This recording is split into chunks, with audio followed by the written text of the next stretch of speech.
یہ انداز جو ہے بڑا ایک چیلنجنگ سا انداز ہے، اور اس کا بھی جو پس منظر ہے پہلے آپ اس کو سمجھ لیجئے۔ نفسیاتی طور پر انسان کو اپنی خطا کا احساس ہو گیا، یہ بھی احساس ہو گیا جو میرا فرض تھا میں ادا نہیں کر رہا ہوں، مجھے ادا کرنا چاہیے، لیکن اب شیطان اگلا حربہ آزماتا ہے۔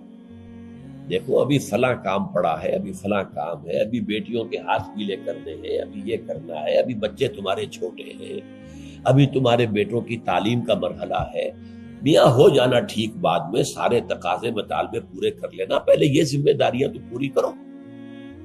یہ حقوق العباد ہے بھائی، حقوق اللہ سے بڑھ کر ہے، یہ حقوق العباد ہے، اس کے لیے لگے رہو، پوری اپنی توانائیاں قوتیں صرف کرو، مال بناؤ، پیسہ کماؤ، تاکہ یہ ساری ذمہ داریاں ادا ہوتے رہنا۔ بعد میں ٹھیک ہے ذرا فراغت حاصل ہو جا، پھر تم سب اپنے آپ کو، اپنی پوری توانائیوں کو، اپنے پورے وقت کو اللہ کے لیے لگا دینا۔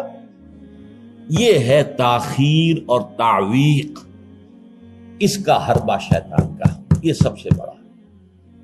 کر لیں گے بھائی، کر لیں گے، کوئی نہیں، ابھی ذرا جلدی نہیں، ابھی فلاں کام ہے، فلاں فرائض ہے، فلاں ذمہ داریاں ہیں، ذرا ان سے نمٹ لوں، پر ذرا میں ریٹائر ہو جاؤں سروس سے تو پھر میں سارا اپنے آپ کو لگا دوں گا۔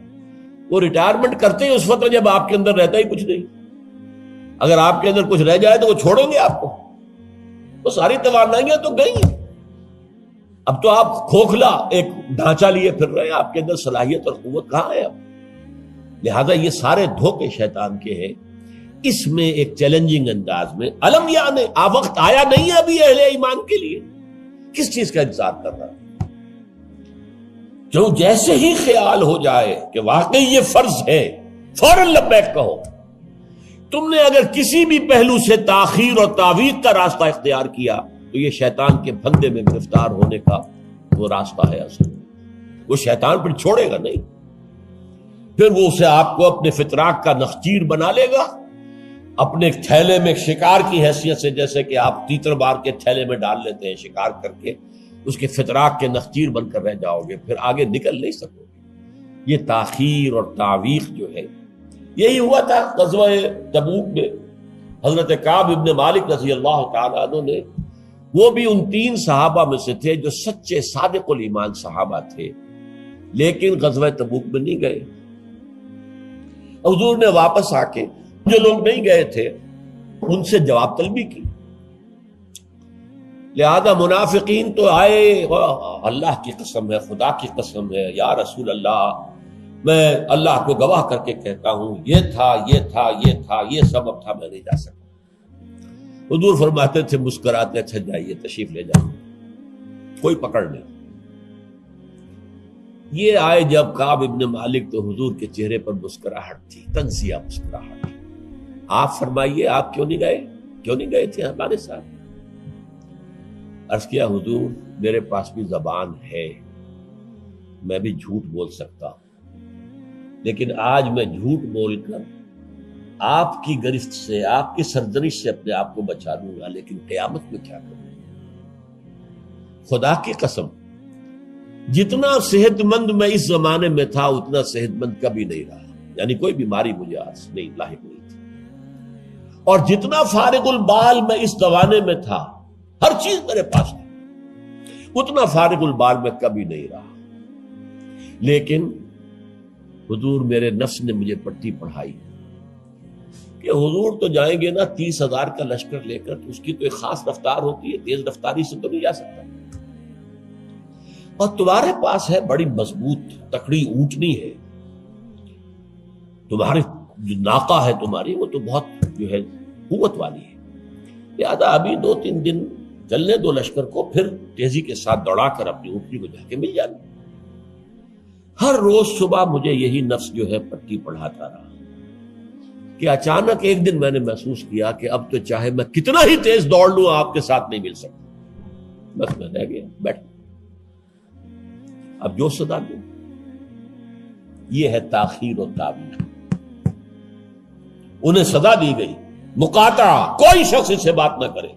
3 صحابہ کا معاملہ ہے، یہ سورہ توبہ کے اندر تفصیل سے آیا ہے، اور صحیح بخاری کی طویل ترین احادیث میں سے پڑھنے کے قابل ہے کہ انہوں نے کیسے بیان کیا اپنے پورے معاملے کو۔ یہ نفس کیسے دھوکہ دیتا ہے؟ ابھی چند دن اور مدینے کے اندر اپنے نخلستان کی ٹھنڈی چھاؤں کے اندر آرام کر لو، چند دن اور، بھائی جانا ہے، بہت دور جانا ہے، تبوک جانا ہے، کوئی یہ 2 دن میں تو نہیں پہنچ جائے گے حضور، پھر دوڑ کر پکڑ لینا، ساتھ چل مل جانا۔ یہ دھوکہ شیطان کا، یہ دھوکہ نفس کا، یہ ہے الم یأن للذین آمنوا ان تخشع قلوبہم لذکر اللہ وما نزل من الحق۔ یہ سب کچھ تم نے 15 آیتیں اگر سورہ حدید کی پڑھ کر بھی تم نے اپنی گردن نیچے کر کے اپنے دل کو نہیں ٹٹولا تو اور کون سی ہدایت آئے گی، کہاں سے آئے گی؟ 15 آیتیں سورہ حدید کی پڑھ کر بھی، تو کیا ابھی وقت نہیں آیا اہل ایمان کے لیے؟ کس کا انتظار ہے؟ کس چیز کا انتظار ہے؟ الم یعن للذین آمنوا ان تخشع قلوبہم لذکر اللہ وما نزل من الحق۔ کیا وقت آنے گیا اہل ایمان کے لیے کہ ان کے دل جھک جائیں اللہ کی یاد میں، اور جو کچھ حق میں سے نازل ہوا، ما نزل من الحق، یہ پورا قرآن الحق، اس میں سے جو یہ آیات نازل ہوئی ہیں یہ تم نے ابھی سن لی ہیں، پڑھ لی ہیں، اس کے سامنے بھی دل نہیں جھکیں گے تو کب جھکیں گے؟ اس پر بھی اگر دل نہیں پگھلے تو کب پگھلیں گے؟ اس پر بھی اگر دل میں کوئی عزم اور ارادہ پیدا نہ ہوا کہ اپنی جان لگا دینی ہے، کھپا دینی ہے، ان صلاتی و نسکی و محیایا و مماتی للہ رب العالمین، اس پر بھی نہیں ہوا تو کب ہوگا؟ اور کون سی ہدایت آئے گی؟ فَبِأَيِّ حَدِيثٍ بَعْدَهُ يُؤْمِنُونَ، اس قرآن کے بعد اور کون سی چیز کے یہ منتظر ہے جس پر یہ ایمان لائیں گے؟ الم یعن للذین آمنوا ان تخشع قلوبہم لذکر اللہ وما نزل من الحق۔ اور جیسا کہ میں نے تمہیدی جو میرا بیان تھا ان صورتوں کے بارے میں، اس میں عرض کیا تھا ان میں اہل کتاب سے خطاب نہیں ہے، اہل کتاب کو نشان عبرت کے طور پر پیش کیا گیا۔ دیکھو مسلمانوں، تم سے پہلے بھی ایک امت تھی، معمولی امت نہیں تھی، وہ امت جسے قرآن سند دے رہا ہے 2 دفعہ سورہ بقرہ کے اندر صرف، یا بنی اسرائیل اذکروا نعمتی التی انعمت علیکم وانی فضلتکم علی العالمین، اے بنی اسرائیل یاد کرو میرے اس احسان کو جو تم پر ہوا، میں نے تمہیں تمام جہان والوں پر فضیلت دی تھی۔ وہ قوم، وہ امت، امت موسیٰ، اس امت کو کتنی کتابیں دی گئی، تورات انہیں دی گئی، زبور انہیں دی گئی، انجیل انہیں دی گئی، امت تو ایک ہی ہے۔ یہ حضرت مریم اسرائیلی نہیں تھی کیا؟ تو چاہے باپ حضرت عیسیٰ کا کوئی نہیں ہے لیکن وہ حضرت مریم کے بیٹے ہیں، اسرائیلی، یہ اسرائیلی نبوت ہے جو چلی آ رہی ہے، حضرت موسیٰ اور ہارون سے شروع ہوئی ہے 1400 برس قبل، اور حضرت عیسیٰ اور یحییٰ پر آ کر ختم ہوئی ہے۔ یہ سلسلہ نبوت کا، سینکڑوں نبی آ گئے 1400 برس میں، تو آپ اندازہ کیجئے اتنی بڑی امت، لیکن اس کا حال کیا ہوا؟ وَلَا يَكُونُوا، دیکھو نہ ہو جائیں یہ اہل ایمان بھی كَالَّذِينَ أُوتُوا الْكِتَابَ مِن قَبْلُ، ان لوگوں کے مانند جن کو کہ کتاب دی گئی تھی ان سے پہلے، فَطَالَ عَلَيْهِمُ الْأَمَدُ، تو جب ان پر ایک طویل مدت گزر گئی، فَقَسَتْ قُلُوبُهُمْ، تو ان کے دل سخت ہو گئے۔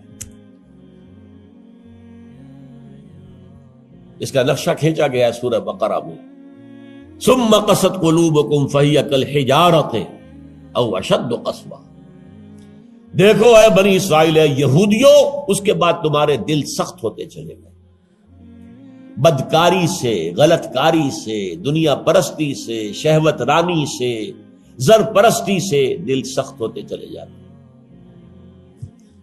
حضور نے فرمایا جب انسان ایک گناہ کرتا ہے دل کے اوپر ایک داغ پڑتا ہے، اگر توبہ کرے گا تو صاف ہو جائے گا، توبہ نہیں کرے گا پھر گناہ کرے گا، پھر داغ پڑے گا، پھر پڑے گا، پھر داغ پڑے گا، پھر یہاں تک کہ پورا دل سیاہ ہو جاتا ہے۔ اور حضور نے اپنی مٹھی بند کر کے کہا ایسے ہو جاتا ہے، اب اس میں کوئی ہدایت داخل نہیں ہو سکتی، بند ہو گئی۔ اور جب یہ تھیلی بند ہوئی پھر اللہ کی مہر لگ گئی، ختم اللہ علی قلوبہم وعلی سمعہم طبع اللہ علی قلوبہم، اللہ نے مہر لگا دی ان کے دلوں کے اوپر۔ یہ مرحلہ آتا ہے کہ جب کہ فرمایا اب تمہارے دل پتھروں کے مانند، بلکہ او اشد قسوہ، پتھروں سے بھی زیادہ۔ فَإِنَّ مِنَ الْحِجَارَةِ لَمَا يَتَفَجَّرُ مِنْهُ الْأَنْهَارُ، پتھر تو ایسے بھی ہوتے ہیں جن میں سے چشمے پھوٹ بہتے ہیں. وَإِنَّ مِنْهَا لَمَا يَشَّقَّقُ فَيَخْرُجُ مِنْهُ الْمَاءُ، چٹانوں میں ایسی بھی ہوتی ہیں شق ہو جاتی ہیں ان میں سے پانی نکل آتا ہے. وَإِنَّ مِنْهَا لَمَا يَهْبِطُ مِنْ خَشْيَةِ اللَّهِ، چٹانیں ایسی بھی ہوتی ہیں اللہ کے خوف سے گر پڑتی ہیں. وَمَا اللَّهُ بِغَافِلٍ عَمَّا تَعْمَلُونَ، تمہارے دل ان سے بھی سخت ہو چکے ہیں اور اللہ بے خبر نہیں ہے اس سے کہ جو تم کر رہے ہیں. آج اس امت پر بھی تو 1400 برس گزر گئے، کتنا عرصہ گزرا ہے، اور آج وہی خواہشات ہیں. ہم تو امت محمد میں ہیں صلی اللہ علیہ وسلم، وہ تو شافع محشر ہے، وہ تو ہر امتی کو بخشوا لیں گے تب جا کر راضی ہوں گے. اللہ راضی کرے گا انہیں، وہ راضی اسی وقت ہوں گے جب ہر امتی کو بخشوا لیں گے. سیاں بے کوتوال اب ڈر کاہے کا؟ جب ہمارے سیاں ہمارے شوہر کہہ لے کوتوال بن گئے تو مجھے کس کا ڈر ہے؟ کوتوال ہی کا ڈر ہوتا ہے نا کہ وہ پکڑے گا. سیاں بے کوتوال اب ڈر کاہے کا؟ یہ ہے وہ چیز امانی، دل کا امانی ہو. سیغفر لنا، ہمیں تو بخش دیا جائے گا، ہماری تو شفاعت ہو جائے گی. بھائی کچھ بھی ہے، ہم کلمہ گو تو ہیں، کچھ بھی ہیں، محمد کے نام لیوا تو ہیں صلی اللہ علیہ وسلم. لیکن یہ قرآن مجید میں یہی ان کا قول نقل کیا گیا تھا. یہود نے کہا تھا نحن ابناء اللہ واحباہ، ہم تو اللہ کے بیٹوں کے مانند ہیں، اس کے بڑے چہیتے ہیں. تو اللہ نے کیا جواب دیا؟ فَلِمَ يُعَذِّبُكُم بِذُنُوبِكُم، پھر اللہ تمہیں سزائیں کیوں دیتا رہا ہے؟ یہ نبوکدنضر کے ہاتھوں تمہیں کیوں پٹوایا؟ ہیکل سلیمانی کیوں برباد کروایا؟ یہ تم 100 برس تک اسیری میں رہے، بیبیلونیا میں، بابل میں، عراق میں، کیوں؟ تمہارا دوسرا جو تھا ہیکل بنایا تم نے، وہ بھی سن 70 میں گروا دیا ٹائٹس کے ہاتھوں. 1,33,000 ایک دن میں قتل کیے اس نے، ٹائٹس نے 1,33,000 یہودی یروشلم کے اندر ایک دن میں قتل کیے. اندازہ کیے پچھلی صدی میں 60 لاکھ یہودی جرمنوں نے ختم کیے. 6 ملین. اور ان کو اب بھی یہی کر رہا ہے we are the chosen people of the Lord, ہم تو اللہ کے پسندیدہ بندے ہیں. یہی حال اس امت کا ہے. ہسپانیہ سے ایسے نکالے گئے کہ ایک بچہ تک نہیں بچا. تاتاریوں کے ہاتھوں کروڑ قتل ہوئے. یہ سب کچھ تمہارے ساتھ ہوا کہ نہیں؟ کروسیڈرز کے ہاتھوں تمہاری پٹائی کم ہوئی تھی؟ 88 برس تک بیت المقدس عیسائیوں کے قبضے میں رہا تھا کہ نہیں؟ تو غور کیجئے، دلوں کو نرم کیجئے، اور دلوں کو نرم کرنے کا ذریعہ بھی قرآن ہے. یا ایھا الناس قد جاءتکم موعظۃ من ربکم. موعظہ، واعظ کہتے ہیں اس کو جو دل کو نرم کرے، اس میں رقت پیدا کر دے. رقیق کہتے ہیں پتلی شے کو، رقیق مادہ، رقیق مادہ. دل سخت ہو جائے اسے نرم کرنے کی ضرورت ہے. اس کے لیے واعظ بھی سب سے بڑا قرآن. الم یان للذین آمنوا ان تخشع قلوبهم لذکر اللہ وما نزل من الحق ولا يكونوا كالذین اوتوا الکتاب من قبل. تمہارے سامنے موجود ہے. فطال علیہم الامد، پھر ان پر ایک مدت جب گزر گئی، فقست قلوبهم، تو ان کے دل سخت ہو. البتہ یہاں ایک واقعہ میں اور عرض کر دوں. ایک دل کی سختی وہ تھی جو یہودیوں کی ہو گئی تھی، یا ہم میں سے بھی بہت سو کی ہو چکی ہے. لیکن ایک اور دل کی سختی بھی ہوتی ہے، وہ اپنے احساس کی شدت کی بنا پر. یہ معاملہ حضرت ابوبکر کے ساتھ پیش آیا رضی اللہ تعالی. ان کے عہد خلافت میں ایک وفد آیا باہر سے. انہیں جب قرآن کی آیات سنائی گئی تو ان کی آنکھوں سے آنسو بہ نکلے. حضرت ابوبکر نے فرمایا ہاکذا کنا حتی قست القلوب. ایسے ہی ہم بھی ہوتے تھے، قرآن سنتے ہی، قرآن پڑھتے ہوئے ہمارے آنکھوں سے آنسو جاری ہو جایا کرتے، یہاں تک کہ ہمارے دل سخت ہو گئے. معاذ اللہ، معاذ اللہ، یہ شدت احساس ہے۔ یقیناً یہ ہوتا ہے جب آدمی عادی ہو جاتا ہے تو وہ کیفیت نہیں رہتی۔ میں نے اللہ کے فضل و کرم سے 6 حج کیے، لیکن جو کیفیت پہلے حج کی تھی وہ پھر کبھی نصیب نہیں ہوئی۔ ویسے بھی یہ تھا کہ اس وقت تک ابھی اتنا ہجوم نہیں تھا، سن 62، اب آج سمجھیے 42 برس گزر چکے ہیں، تو اس وقت کا اور تھا معاملہ۔ اب جو ہے وہ ہجوم جو ہے وہ اس میں کبھی انسان کو اپنے اندر جھانکنے کا، کہیں تنہائی میں بیٹھ کر یاد کرنے کا موقع نہیں ملتا، لیکن وہ تھا۔ لیکن ویسے بھی بات یہ ہے کہ ایک آدمی، اب جو لوگ وہاں رہتے ہیں مکے میں رہنے والے، ان میں سے اکثر کو ہم دیکھتے ہیں وہ خانہ کعبہ کا، اس اصل چوکور گھر کا بھی کوئی ادب نہیں کرتے، وہ تو ہر وقت ان کے نگاہوں کے سامنے عادی ہو گئے۔ تو ایک شکل یہ ہوتی ہے کہ جو ایک تعامل کثرت کے ساتھ جب ایک بات ہو رہی ہو تو پھر اس کی وہ تاثیر نہیں رہتی۔ تو فرمایا فقست قلوب، حضرت ابو بکر کا بھی وہ احساس کی شدت جو تھی، جیسے حضور نے فرمایا انہ لیغان علی قلبی، میرے دل پر بھی کبھی کبھی حجاب سا طاری ہو جاتا ہے۔ معاذ اللہ، کیسا حجاب؟ اب اس حجاب کے لفظ سے دھوکہ نہ کھا جائیے کہیں، ایک حجاب میرا اور آپ کا ہے، ایک حجاب محمد رسول اللہ صلی اللہ علیہ وسلم، کہ وہ جو اللہ کی طرف توجہ کی انٹینسٹی ہے، انٹینسٹی اس میں تھوڑی سی کمی بھی ہو گئی تو اسے آپ حجاب سے تعبیر کریں۔ ہمیں تو وہ کیفیت ہی میسر نہیں ہو سکتی، لیکن اس انٹینسٹی کے اندر، یہ لفظ انٹینسٹی انگریزی کا بار بار بول رہا ہوں، اس کی شدت، لیکن شدت کے لفظ کے اندر جو ہے وہ اتنا مفہوم نہیں آتا جتنا انٹینسٹی کے لفظ میں۔ وہ انٹینسٹی جو ہے اس میں ذرا سی کمی ہوئی حضور پریشان ہو گئے۔ وَإِنَّهُ لَيُغَانُ عَلَىٰ قَلْبِي وَإِنِّي لَأَسْتَغْفِرُ اللَّهَ 70 مَرَّةً فِي كُلِّ يَوْمٍ، اور ہر روز میں 70 مرتبہ استغفار کرتا ہوں اللہ کے نام۔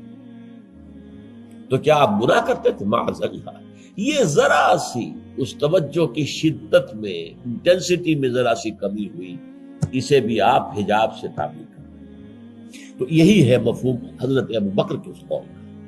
لیکن ایک ہے قساوت قلبی، معصیت کی وجہ سے، دنیا پرستی کی وجہ سے، نفس پرستی کی وجہ سے، زر پرستی کی وجہ سے، شہرت پرستی کی وجہ سے، اقتدار پرستی کی وجہ سے، یہ پرستشیں جو ہے یہ جو دل کو سخت کرتی ہیں تو وہ پتھر اور چٹان سے زیادہ سخت ہو جاتا ہے۔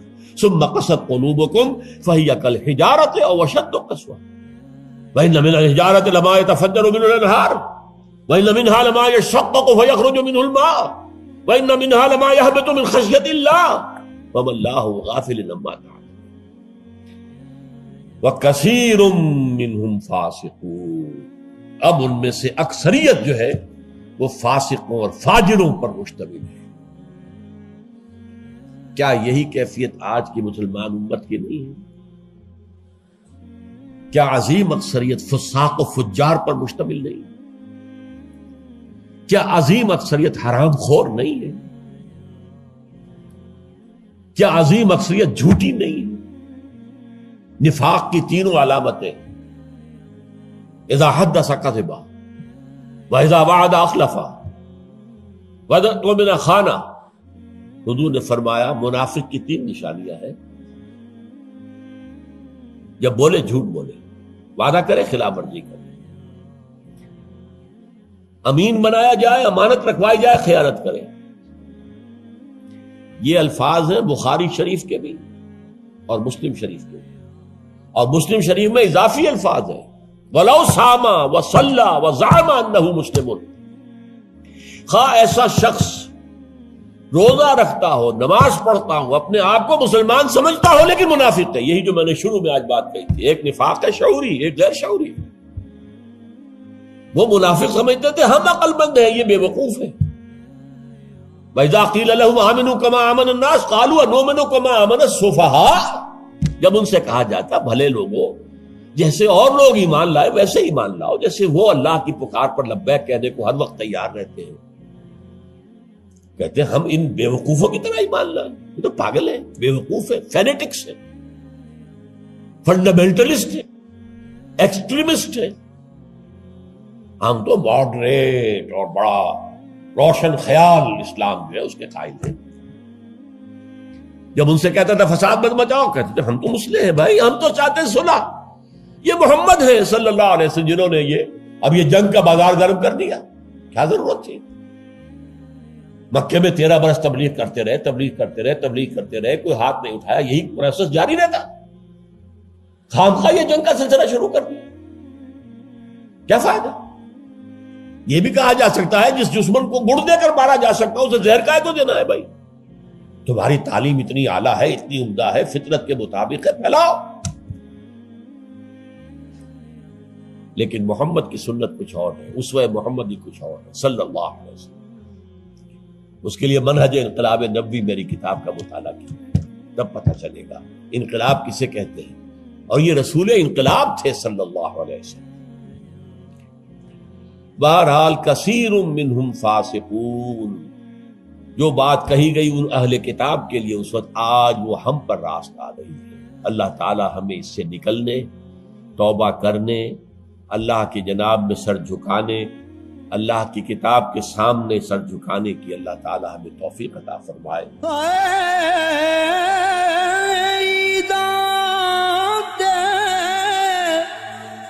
شب رات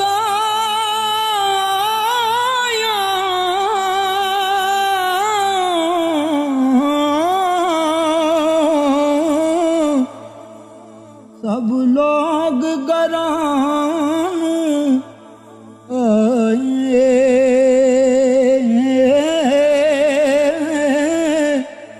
او نہیں آئے او پرت محمد جو آپ ہتھیں دفنا